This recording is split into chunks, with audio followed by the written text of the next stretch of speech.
بسم الله الرحمن الرحيم والصلاة والسلام على نبينا Muhammad وعلى آله وأصحابه أجمعين أما بعد. Last time we began what I consider to be really the crux of this book and one of the essences of this book, and that is how a believer formulates their worldview. And this is extremely important, and I began speaking about this last time, and I apologize if I kind of repeat what I've already said, but this is such an important topic because in our times today, people are just living without purpose, period. Your generation, so the first generation of Muslims in America, you retain a lot of purpose, and that manifested itself through ambitions. I want to become a doctor. I want to become a lawyer. I want to start my business. And we see the fruits of that. My generation, when I was growing up, it was expected, we expected of ourselves to work. And there was an amount of embarrassment if you're a teenager and working, you're qualified to work, and you're past the age of you're legally allowed to work, and you're not working. It was kind of embarrassing. So we still had that expectation. We would graduate college in 4 years. I rarely heard anyone graduating in more than 4 years. And if it was that case, it's kind of like, okay, what's this guy doing? These young ones, it's a whole different ballgame. They don't want to work. And if they work, they can't hold a job for more than a few days. Right? And I see you nodding your heads, and you understand what I'm saying. They don't want to work. Now, I understand kind of like, I gotta work, I'd rather play video games and whatnot, but man, I would really like a paycheck. Without working. No. When I was growing up, No, these people who it's like, who cares about a paycheck? Whatever. You have that going on, and when they go to college, they're all over the place. 7 years it takes them to graduate, a bachelor's. In 7 years, you can graduate bachelor's, you can get your master's, and you can start your PhD program in that time. If you're going into pre-med, or if you're going into medicine, finish 4 years of undergrad, you'll have finished 3 years of your doctorate. and it started residency. You'll almost be starting residency. And these kids are just back and forth in undergrad. I don't know what I want to do, and I'm thinking about it and whatnot. Socioeconomic grouping that we're talking about. I know it seems like it's across the board, and it's not just an American thing. I noticed this even when I was in Jordan. It's in Pakistan too. It's in Pakistan, you see? But, I can understand more in Jordan because, I'm going to go and work and make an amount of money that's nothing. I can't get married with this salary. I can't do anything with it. I kind of understand that more than here in the West. But at the same time, that's your situation. What are you going to just sit there at home in your mom's or your parents' home? That's it? You never want to get married? At least start. I understand if your salary is really, really low and doesn't seem like much. But guess what? Wealth isn't just how much money you make. It's how little expenses you have. And that's what it is. A single person, someone living by themselves, that's it, who makes $60,000 a year, will probably be able to save more than a parent who has an entire family to take care of, who's making $150,000 a year. I mean, that's just a fact of the matter, right? Anyway, not to get to this major tangent, the idea is when you look at this new generation, they're wandering, and they seem like they're wandering without purpose. What's the reason for that? Well, I think social media is number one. Right? Because let's be honest, I'm going to be very honest with you. When I look at these YouTube channels of these young individuals who just sit there playing video games and they get millions of views, or they just walk around and they film their life, they go to Universal Studios and they get 10 million views or whatever, I'm sitting there thinking, okay, how much do these people make? They make millions by entertaining themselves. They make millions by entertaining themselves. Why on earth would I want to be a doctor or a lawyer, go through all that study and whatnot, when I can start a YouTube channel right now and make more money in the long run? Assuming that, I'm able to get such an amount of subscribers. Social media You have that going on. Also, the effects of social media on the brain. Right? It's not healthy. Social media, it hits the brain with small doses of dopamine. Dopamine is something that makes you feel good, right? And dopamine is a type of addiction. Right? When the brain releases dopamine, it satisfies. It's like a reward for the body, and then that reward is something the body wants. So, according to science and whatnot, we don't agree with it. Evolutionary biology and whatnot. Of course, we don't believe in this, but to give you kind of an explanation, is that we're created, or we are in a way where the brain wants to survive. The brain is helping us to survive. And in that survival, we need to make right decisions. So if I have two choices, my brain is going to automatically reward me for choosing that which is in my best interest for survival. That's according to evolutionary biology, right? And so social media is releasing when we watch it, it releases a small amount of reward. And the more we watch it, the more we feel a need for it. Now, this is harmful because when a person does drugs, it also releases dopamine, if I'm not mistaken. So the release of dopamine isn't exclusive to that which is healthy. You could get that for doing something healthy, like reading a book. Your brain will feel good. So notice, when you read a book, there's a lot of satisfaction for doing that. Same thing with exercising, right? But eating chocolate might do the same thing.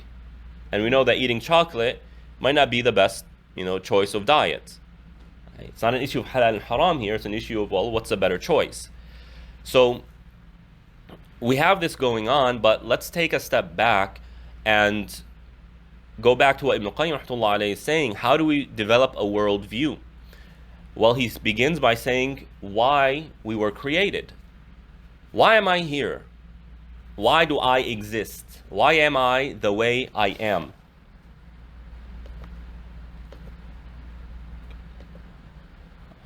Do you still see me online? Is it okay? I think so. Do you have your video? It's on. I just, a message came up. No, I was making a joke because last week. Oh, yeah. Yeah, my video was off last time. Anyway, why am I here? Now, why is this so important? So I started talking about these young ones and whatnot, and they're wandering without purpose. What does that have to do with the fact that Allah created us with purpose? Well, my purpose is what's going to guide me in my decisions. If I believe the purpose of life is to entertain myself, that's very different than thinking that the purpose of my life is to take care of my family. Or that my purpose in life is to meet Allah subhanahu wa ta'ala, to make it to paradise. And so if I were to present a scenario, let's say studying. Should I study for this test? Right. That's a person's in this decision. You have three individuals. One individual views their purpose as being for entertainment. The main goal of life is to be entertained. Excitement, joy. That's one person. Now think, how is this individual going to make a decision in terms of whether or not to study? The second person, I have to take care of my family. I want to be a family man. I want to be a good father or a good mother, right? And I want to build a healthy family. How are they going to look at this scenario of studying? And then someone who says that I was created to worship Allah, to meet Allah in the afterlife. How are they going to view studying for a test? Well, I think it's pretty obvious if you just think about it for a minute. The person who says, I'm here to entertain myself, the purpose of life is excitement and joy, we don't get any excitement by studying. There's no excitement in that. So why study? Why study? It becomes a difficult process just to study. Why? Because, well, why am I doing this? And so I think these young ones who have such a hard time or take such a long time to graduate, I think this is why. I mean, what's the point of studying? Really, how does this reach me, help me reach my goal of entertaining myself? It doesn't seem like it's very necessary. Right? Now the individual who says, I'm a family man, I want to be a family person, well, in order to be a competent husband or a father, let's say, I need to, finance them, and I need to do that in a way where, they're able to get what they want. And so I need a good job. And so I need to study to be able to get a good job, to be competent enough, to be prepared for life. Maybe that's the way they'll see it. And then the third one, I was created to worship Allah subhanahu wa ta'ala. Now, there is a little bit of friction. Well, how does studying for a test fit into this worldview? It might not be obvious, but when we start thinking and reminding ourselves of what the Prophet ﷺ taught us, that Allah subhanahu wa ta'ala loves that when we do something, we perfect it. Well, maybe it's not about studying for the test per se, but, I have a task, I have a responsibility, and the Prophet ﷺ saying that Allah loves it when I perfect that task. So it's not that I'm studying for the test in and of itself. I have a responsibility, and I'm trying to please Allah in how I carry on that responsibility, and that is by doing it in the best possible manner. Okay, we can add to that, well, let's say as a man, I need to get married. The sunnah is to get married. And this is the way of the prophets. And in order to get married, well, the Prophet ﷺ says, whoever is capable of getting married, and that includes financially capable of getting married. Well, I need a job. In our times today, things are expensive. And so I need to work to be able to get a job, and I'm fulfilling my duty. I need to get married. So you have that, right? I know a young man who wants to get married as soon as he finishes college. He's in a hurry to finish college. Why? Because he knows in order to get married, he needs a job. And so he's studying for his test. He wants to, pass all his exams, pass his classes, because he wants to get married ASAP. And so he's doing it. You see how that works? Someone's like, I don't want to get married. Who cares? I don't know if I want to get married. And why job? And why this? And why that? How are they going to study for the test? How are they going to muster the purpose to study for the test?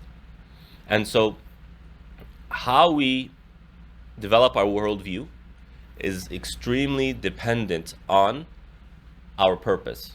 What is our purpose? Now, another way you can look at this is to compare the Western paradigm with Islamic paradigm. Now, the Western paradigm, the way the West views the world, the universe, existence, is that it's random. It's really random. And even for those who believe in God, most of them, if you ask them, they're more on the side of deism. What's deism? Deism is this belief that God created the universe, but he didn't create it with a purpose. He kind of just created and said, okay, just be, and then let it, just do whatever you want. And so, we can maybe explain how we got here, but why we're here, there's really no explanation for it. Now, atheists say that we are here randomly. There is no purpose, period. So in these two frameworks, there's no purpose. Excuse me.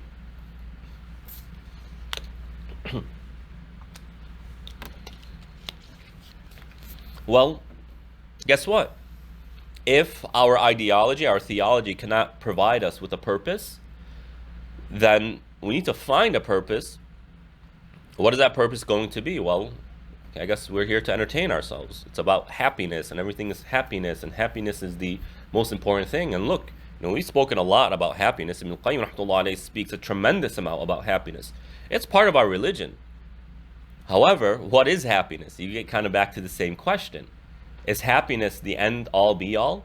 Or is happiness more of a means towards something? And in Islam, happiness is not the end all be all. It's a means towards establishing that relationship with Allah. It reinforces our relationship with Allah subhanahu wa ta'ala. And so purpose and what our purpose is extremely important, especially in our time. And everyone is living by a purpose, whether they understand that purpose or not, whether they acknowledge it or not, whether they have sat down with themselves and kind of unpacked, okay, what is the purpose that I am living by, that I have accepted? Most people live by a purpose that they haven't acknowledged yet. Right? They haven't acknowledged yet. And so this is an extremely, extremely important topic. And Ibn Qayyim rahmatullahi alayhi, as he begins this worldview, and the purpose, remember, the book came to address a question. An individual sent a letter to Ibn Qayyim saying, I have a friend, and my friend is going through a fitna, a tribulation. And I'm afraid that if he doesn't get through it, it's going to cost him his iman. He's going to fall out of faith. And he's tried everything. He's tried so much. And now Ibn Qayyim is addressing this, he's answering this question. He's saying, well, let's look at the worldview of the individual. The first part of the book, up until now, it's more about the asbab. What are you doing? Now, we're going into how you view the world. This is so important because how you view the world, again, I keep repeating here, is going to influence your decisions. It's going to influence how you engage the world, your actions, what you do. An atheist can never fathom the behaviors of a Muslim. Why are you praying 5 times a day? What point is there to what you're doing? Fasting is even a better example. What is the point of this? You are putting yourself through difficulty, intentionally, by choice, for no reason. Why would you do that? And so they had to come up with, health benefits and look at what the dietary professionals say and all. Oh, okay, I get it now. But to us, even if those weren't part of fasting, Allah told us to. That's why. We Muslims see it, it's in our best interest to worship Allah. That's the way we see it, period. It's our maslahah. It's in our best interest to worship Allah subhanahu wa ta'ala. That's why we do these things. But an atheist, a deist, can never fathom that. What's the point of this? Why? Because their worldview is pleasure, excitement. And if you remove the spiritual side of ourselves, what are you left with? You're left with the mental and the physical, the body. Well, how can you acquire pleasure through mental and through the body? Well, through consumption. Let me eat. Let me drink. Let me go and have some fun. That's it. But for the Muslim, we acknowledge the spiritual, and there's that spiritual side to us. Well, how do we satisfy? How do we bring pleasure to our spirit? Well, it's only through worship. That's it. And there's no other way of satisfying the spiritual like worship. So Allah subhanahu wa ta'ala created this creation for a purpose. That purpose is tawheed, to worship Allah subhanahu wa ta'ala alone. And we mentioned that worship, in the Islamic conception of this term, connotes 2 things: love and reverence. When we worship Allah, it's an expression of love and reverence. And the way Allah subhanahu wa ta'ala promotes this concept is by taking the first step. If you remember way back when, several years ago, when we started Madarij Salikin and we went through Surah Al-Fatiha, I explained how Allah subhanahu wa ta'ala, He always begins with the first step. Allah always makes the first move when it comes to building a relationship with us. And that is, He created the universe in a way that's really, it's inspiring to the individual. It brings us a type of awe, a type of satisfaction just looking at the world around us. I don't know if you've been going out these past few days towards sunset, but the sunset, the colors are unbelievable. The shade of pink and purple and light red and all of this under the clouds because of the humidity that we've been experiencing. You could just look at it and it brings so much pleasure. I'm sorry, I love steak, but the best cooked steak, to me personally, does not bring satisfaction like looking at the sunset, looking at these colors. Look at the mountains and the shades of the mountains around you. Well, Allah subhanahu wa ta'ala is the one who created that, and He created it with the purpose of bringing this to us. Right? And so what does that tell you about Allah subhanahu wa ta'ala? When He's building that love. Love is something that needs to be reciprocated. Or else if we just love Allah and we feel no love coming from Allah subhanahu wa ta'ala, that's very hard to maintain. Very hard to maintain.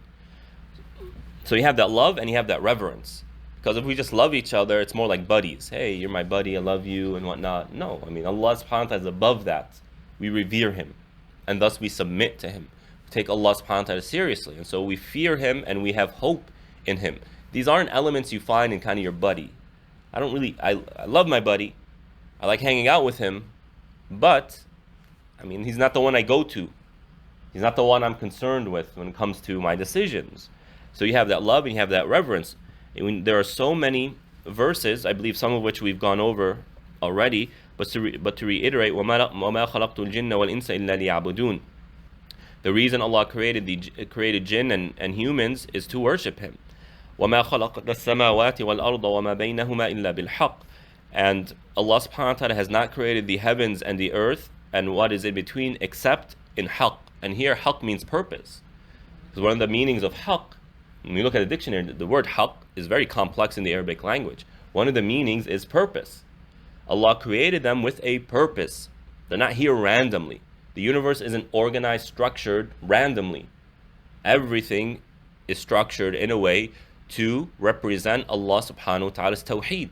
Everything is working in unison. Galaxies are unified in a way. Solar systems are unified in a way.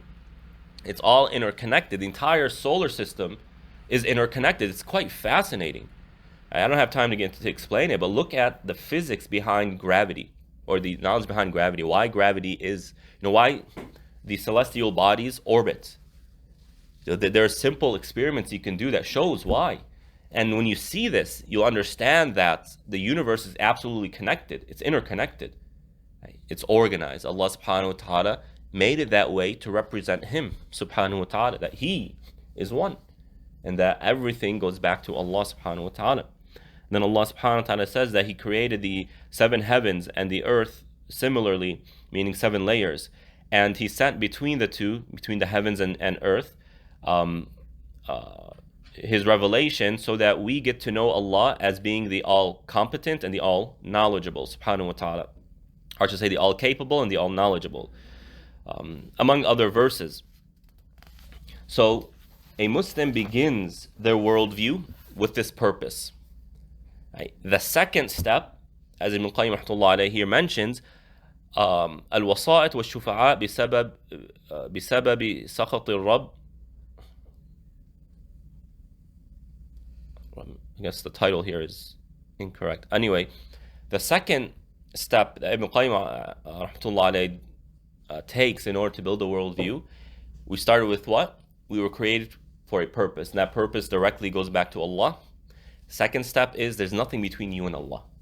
Nothing.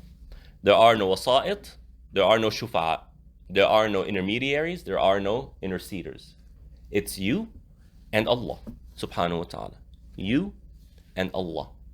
And when you look at Islam, Islam cares a lot about society. Right? Unlike the West, in the West, individual rights tends to trump community rights. Meaning, if what you do doesn't immediately harm another individual, even if what you do creates a broader harm, it's still okay. So for example, alcohol. No scientific research can deny the harms of alcohol consumption. But in America, it's the individual right to consume alcohol takes precedence over the community harms. In Islam, that's not always the case. One of the reasons why alcohol is haram is because of the communal damage it causes. One of the reasons. Of course, there are a lot of damage, a lot of harms when it comes to the individual. Same thing with music. Same thing with interest. So you have these rich individuals who use interest to make money and to become wealthy and say, look, there's so much good that has come to me through interest. What's wrong with it? Yeah, maybe it came to you. But how many people have been harmed because of you? Right? But generally speaking, Islam is a religion that initially addresses the individual, talks to the individual. The Quran is talking to you. It's talking to you. Your relationship with Allah is between you and Him, before it's between the Muslims and Him. So when it comes to spirituality and piety, it's built around the individual. Again, not at the expense of the community. Right? And part of that individual experience with Allah subhanahu wa ta'ala involves the community. So for men, going and praying in the jama'ah takes precedence over praying the fara'id at home. It's not because the community takes precedence over the individual, it's that the individual is more spiritually strengthened when he worships as an individual but within a community, if that makes sense. Right? So the Quran comes, Islam comes and says, you have a purpose. That purpose is directly formulated by Allah and from Allah and directed back to Allah and comes from Allah. And at the same time, there's nothing between you and Him. Period. Period. And why is this so important? Well, look at Quraysh, for example. They worshipped Allah. If you were to ask them who created the heavens and the earth, they will say Allah. If you ask them who's the greatest Lord, they say Allah. And when they used to do the talbiyah of Hajj, the call of Hajj, they would say labbaik Allahumma labbaik, labbaik la sharika lak, illa sharikun huwa lak, malaktahu wa ma malak. They would say, we have answered you, our Lord. Oh Allah, we have answered you. We have answered you. We're coming, to answer your call. You have no partners except partners who you have sovereignty over, and they don't have sovereignty over you. They would say this. So they worship Allah. But they had these intermediaries. Why? Well, we're not pure enough to worship Allah directly. We need these other dudes, these other guys, right? Who we believe have been raised by Allah to statuses of divine beings. And we can go to them because they're not of the grandeur of Allah subhanahu wa ta'ala, but we can't go to Allah directly. We go through them in order to get to Allah subhanahu wa ta'ala. Now, you might say, okay, that sounds pretty good, but when you look at this theology, this ideology, it cannot but demote Allah subhanahu wa ta'ala from the infinite being, the infinitely good being, to something less. And Allah subhanahu wa ta'ala mentions this in the Quran. قُلِ ادْعُوا الَّذِينَ زَعَمْتُم مِّن دُونِ اللَّهِ. Say, call up these gods you claim to be, call upon these beings who you claim to be gods or divine. لَا يَمْلِكُونَ مِثْقَالَ ذَرَّةٍ فِي السَّمَاوَاتِ وَلَا فِي الْأَرْضِ. Look, they don't own anything. They don't have sovereignty over a dharra, an ant, something as small as an ant, on the earth or in the heavens. They have no sovereignty. لا يملكون مثقال ذرة في السماوات ولا في الأرض وما لهم فيهما من شرك. Nor are they partners with Allah in anything in the universe. Sometimes I don't own something, but I'm a partner with someone else. So you have people who own an entire company by himself, and you have others who have a partner in that ownership. So Allah is saying, these gods, these deities these beings that you claim to be deities, they don't own anything. They're not even a partner with Allah subhanahu wa ta'ala in anything. وَمَا لَهُمْ فِيهِمَا مِنْ شِرْكٍ وَمَا لَهُ مِنْهُ مِنْ ظَهِيرٍ. Nor does Allah need their help. وَلَا تَنْفَعُ الشَّفَاعَةُ عِنْدَهُ إِلَّا مَنْ أَذِنَ لَهُ. And nothing can come to Allah and influence Allah's decisions. Nothing. And so what is it saying? Well, if you flip what Allah subhanahu wa ta'ala is saying here, essentially, those who believe that there's a necessity for an intermediary between him, her, and Allah, is saying one of four things about Allah. At least one of four things. Either these beings possess something independent of Allah, which would mean Allah doesn't have sovereignty over the entire universe. His sovereignty is limited. Does that make sense? Or Allah subhanahu wa ta'ala couldn't do it by himself, so he needed a partner to help. Now, if you wanted to start a business and you have all the resources to do that, would you enter a partner into your business? Heck no. The last thing you want is a partner. Why? Because that's where the problems are going to start. That's where how many businesses start off with two individuals and then the problems happen between these two individuals all the time. All the time. And so who would take a partner unless I have no choice but to take a partner? Does that make sense? So, those who say that there has to be an intermediary between us and Allah, okay, are they a partner with Allah in these things? Or else why would Allah promote someone to such a high status unless he needs them? And is that befitting of Allah? Absolutely not.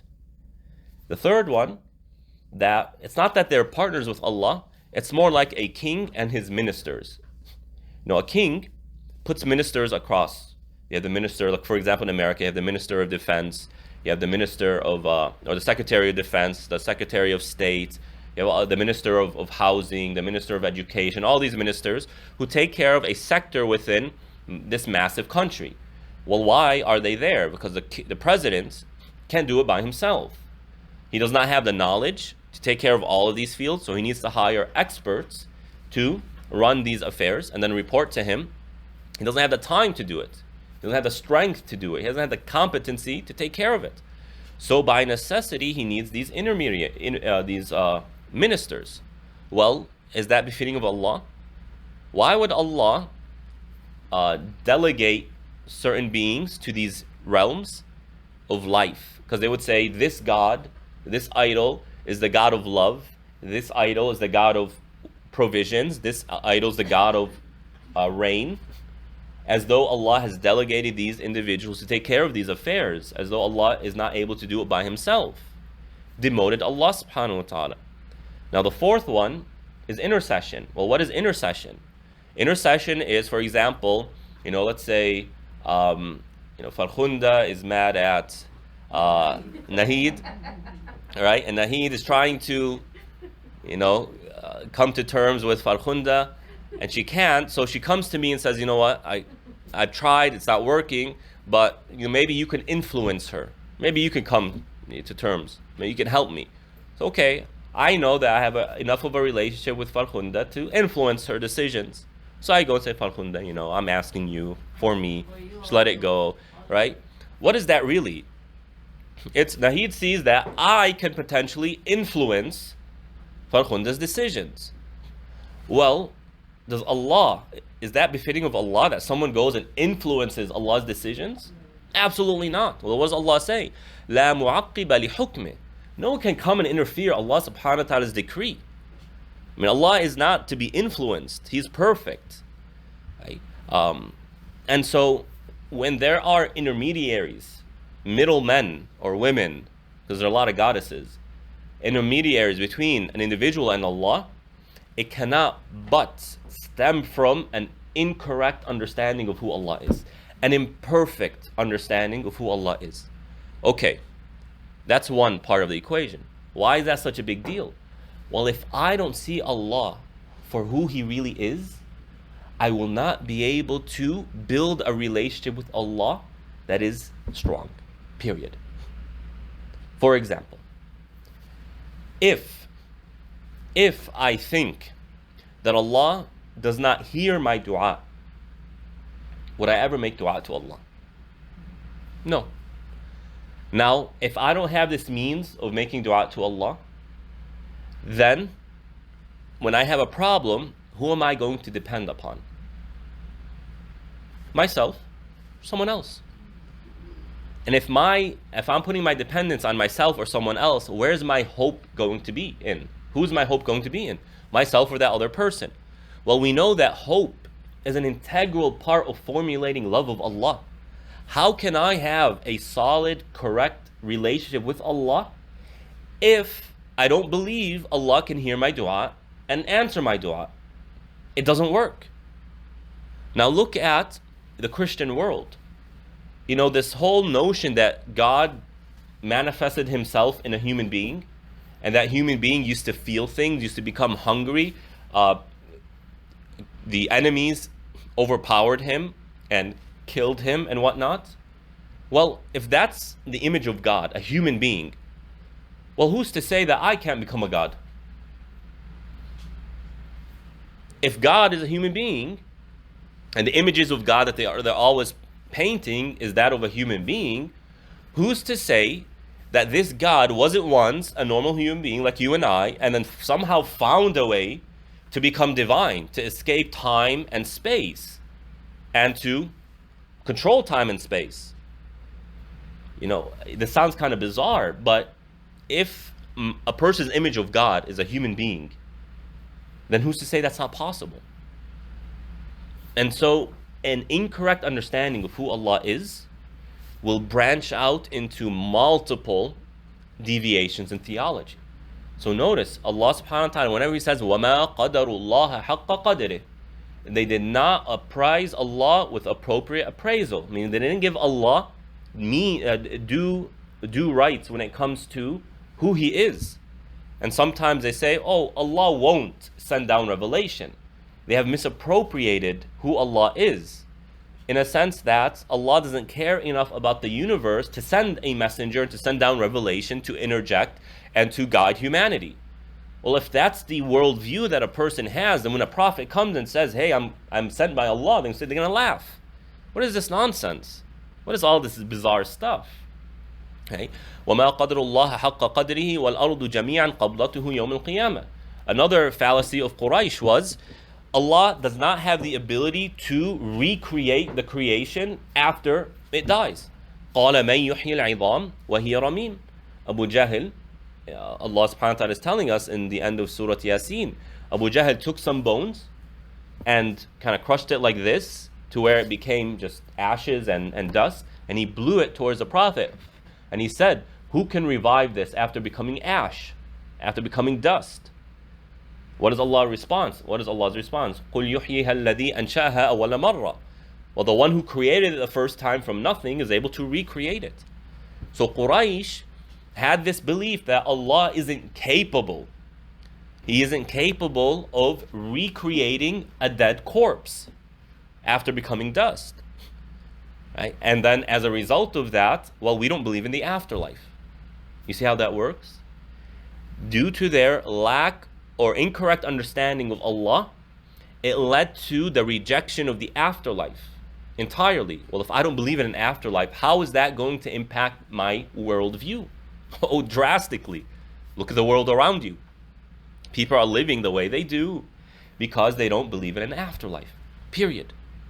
That's how it works. If I don't believe there's anything after this, well, I better make the best out of this.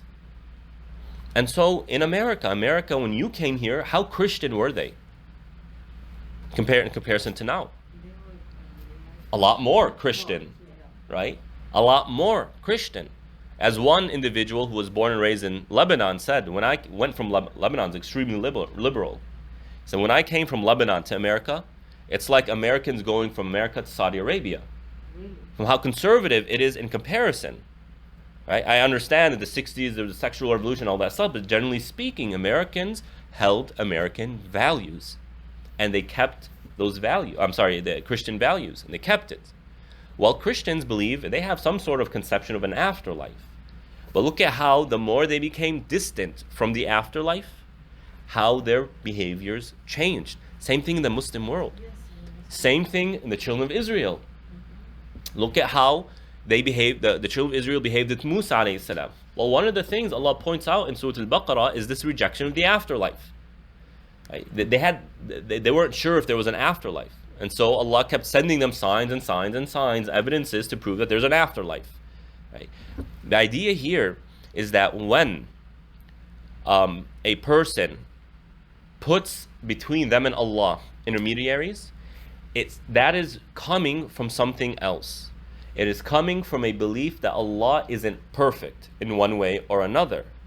And so there is a need to fill that void, fill that imperfection with these kind of handicaps, if you want to call it that, with these deities that supplement Allah. And that's simply nonsense. And we see how it affects our worldview. When we don't believe Allah to be perfect in a way that is befitting to Him, completely changes our worldview. Period. Right? Another example. Some people from the Muslim Ummah came with this idea that Allah does whatever He wants. Allah can forgive Fir'aun and punish the Prophet ﷺ. It's within His will. If He does it, it's perfectly fine. Now, Ibn Qayyim pushes back against this a lot. What do you mean Allah subhanahu wa ta'ala can forgive Fir'aun and punish the Prophet? That is not justice, that's injustice. And Allah points to this. Right? Now you might say, the person will come and respond and say, well, Allah does whatever He wants. Yeah, Allah does whatever He wants, but in a way that's within His perfection. It is not perfect behavior to reward the unjust person and to punish the just. That would go against justice and against Allah's perfection. Right? Now again, if a person believes that Allah does whatever He wants and it's random, you and your luck, then what's the point of following Islam? What's the point? If I don't believe in an afterlife, if I believe that Allah is not capable of reviving the dead, what's the point of Islam? What's the point?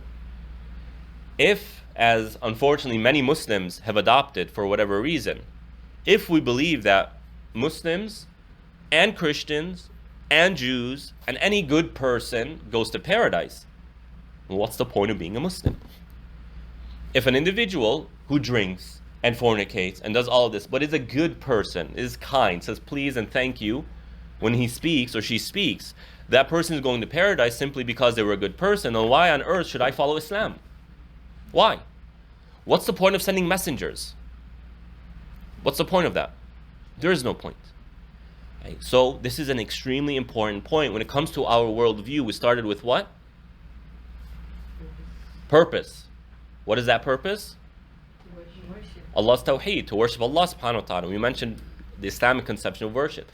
The second worldview, the second element of our worldview is what? And our purpose to guide us in No. That's part of the first one. What we're just talking about now. Nothing between us and Allah subhanahu wa ta'ala. Why? Because that only branches out of an incorrect understanding of who Allah subhanahu wa ta'ala is. And that incorrect understanding of who Allah is going to drastically influence and affect the way we live life. So there's nothing between us and Allah subhanahu wa ta'ala. And the Quran is all about this, because this is the main form of kufr throughout human history. It's not atheism. It's not deism. These things are actually relatively new. You might have found individuals in societies throughout human history, but the way it's been promoted by the West as a kind of this overwhelming or this overshadowing ideology that people live by, the entire societies live by, that's pretty new. Whether that's atheism or deism. But the main form of disbelief throughout human history has been shirk. Not a rejection of Allah, but rather these intermediaries. And so Allah subhanahu wa ta'ala tells us, إِنَّ اللَّهَ لَا يَغْفِرُ أَن يُشْرَكَ بِهِ وَيَغْفِرُ مَا دُونَ ذَلِكَ لِمَن يَشَاءُ. Allah subhanahu wa ta'ala does not forgive the one who associates partners with Allah. Right? Now here, you put in parentheses, who dies associating partners with Allah subhanahu wa ta'ala. Because we know that anyone who repents, accepts Islam, Allah forgives them. So this verse, it means in the afterlife. Someone who stands in front of Allah on the day of judgment, having died, worshipping other than Allah, or believing that other than Allah is worthy of worship, then Allah will never forgive them. And will forgive anything less than that. Right? Anything less than that. Meaning the believers who died in the state of belief, not worshipping other than Allah, Allah can forgive any sin less than that, even if the person is guilty of murder. Right? Now, this is pretty serious. That good man, that good neighbor that I have who's a Hindu, that good neighbor that I have who's a Christian, that good neighbor that I have who's an atheist, that such a good person, and they're so much better than Muslims, what you hear our children saying, right? Why should I marry a Muslim man when, these non-Muslim men are way better and whatnot? And by the way, that's a serious problem. Not that they're saying this, but the fact that there are so many non-Muslims who have much better character than Muslims, right? Let me just be clear there. That's a different topic. But you still have this. Allah subhanahu wa ta'ala making it clear. Why? Because although they might say please and thank you, there are other parts of the way they live that's always worse than a Muslim. Always worse than a Muslim. There are Muslims, I'll speak in terms of the Arab world, because that's what I'm familiar with. There are Muslims in the Arab world who commit fornication, but you'll never find it in the way that's committed here. You'll never find a 12-year-old girl or 12-year-old boy in the Middle East who behaves the way that you find here. You won't. Who drinks alcohol the way they drink alcohol here. Who does indecencies the way they do it here. That is something that's clear. I have seen in both. This isn't accusations, not meant to demonize people. But the fact of the matter is, you have this. Right? So Islam, although Muslims in the Muslim world might not be the best Muslims in terms of practice that we've seen in our history, but their Islam that they retain does so much, is enough for them to keep them away from like the deviances, the immoralities, I should say, the immoralities that we see in the West. Again, the idea here isn't to demonize and attack, oh my God, you're such evil people. That's not how Muslims interact with other people. But this is just an observation of mine. Well, why? Because, they don't worship other than Allah subhanahu wa ta'ala. A Muslim who drinks and fornicates and does major sins, will always feel guilty. Will always feel guilty. Why? Because they know that they're going to stand in front of Allah. They know that. And so most Muslims sooner or later repent. Most Muslims sooner or later repent. Or when they do the sin, they do it in guilt. They feel so bad. Right? And that's important. Well, why do they feel that way? Again, because there's nothing between them and Allah. They know, I'm going to stand in front of Allah. But in the West, oh, should I drink? And they're having, philosophical discussion while they're drunk. Yeah, I think that I'm spiritual but not religious. I love this one. I'm spiritual but not religious. Meaning I worship myself and that makes me feel good, but I don't follow our religion. And that's kind of the sum of the argument. It's like they say this to justify their immoralities.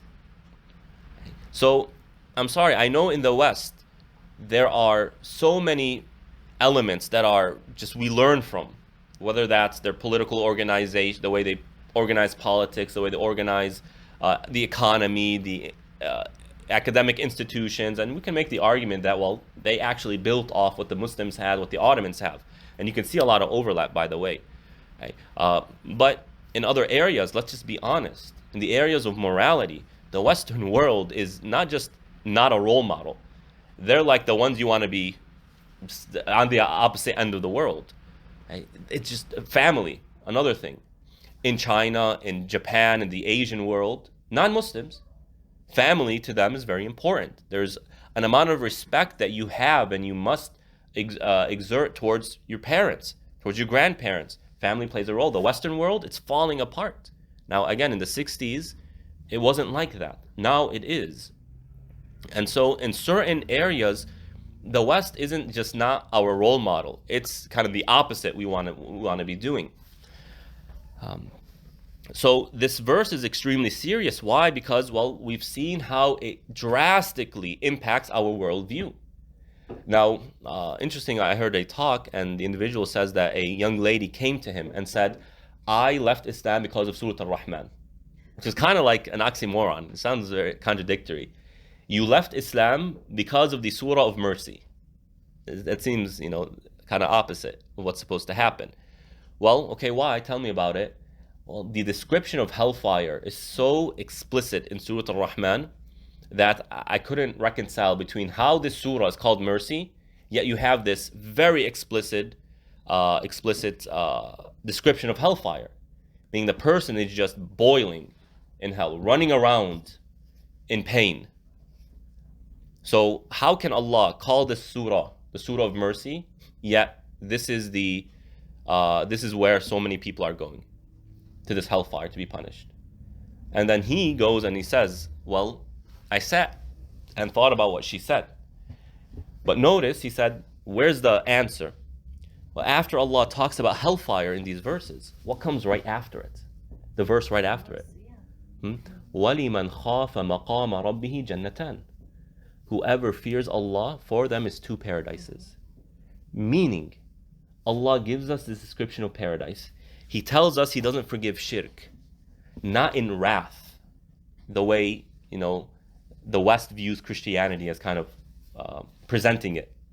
Not in wrath, but to keep us straight so that we reach paradise.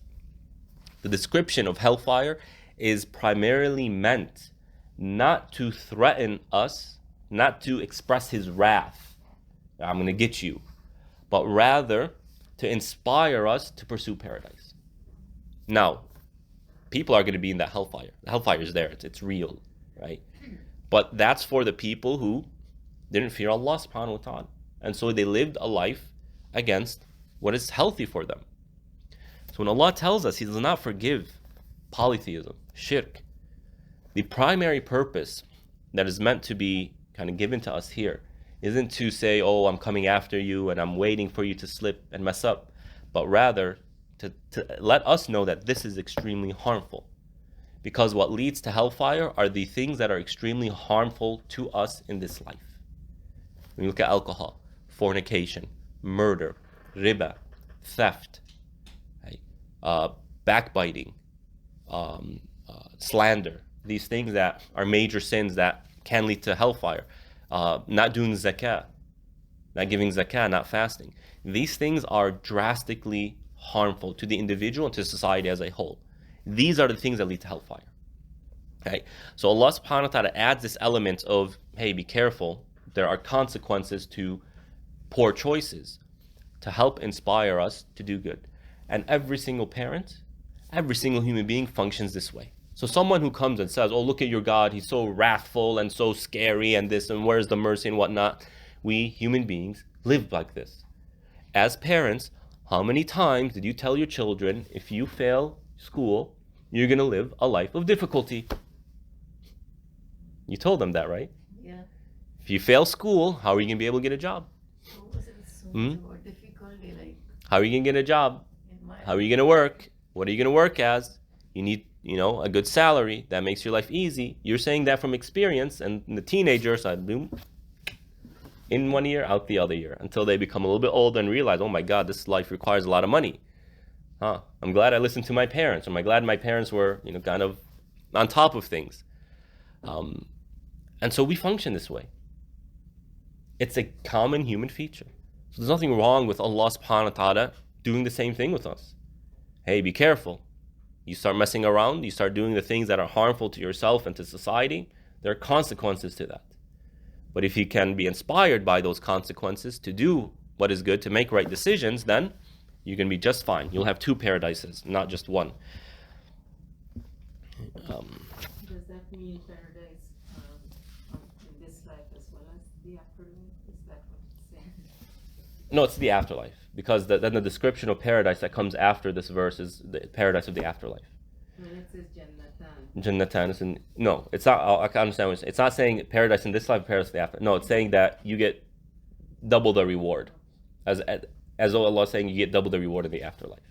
You get multiple reward. We know this.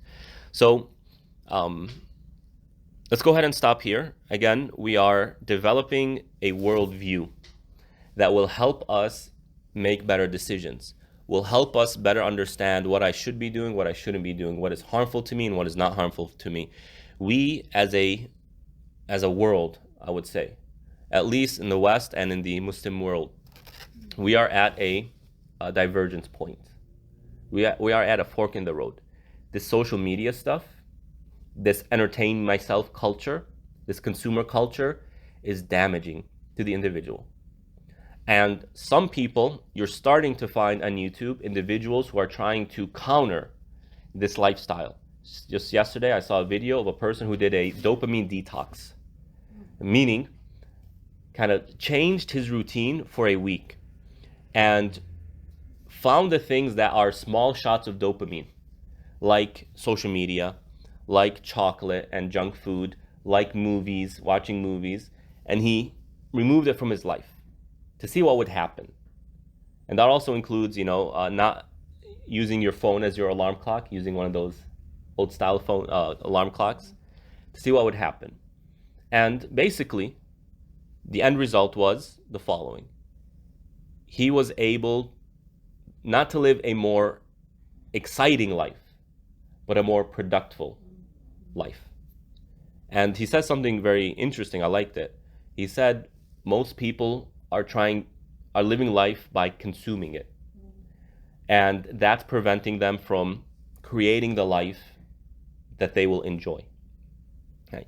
And so we are really at a fork in the road. The Western world has damaged most of this world's human worldview.